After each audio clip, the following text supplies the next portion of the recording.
You ask Tiger to solve.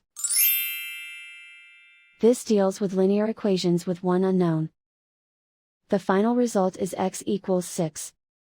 Let's solve it step by step. Group all constants on the right side of the equation.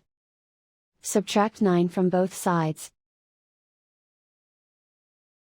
Simplify the arithmetic.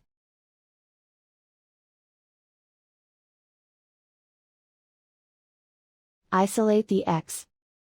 Divide both sides by 3. Simplify the fraction. Find the greatest common factor of the numerator and denominator. Factor out and cancel the greatest common factor. And so the final result is x equals 6.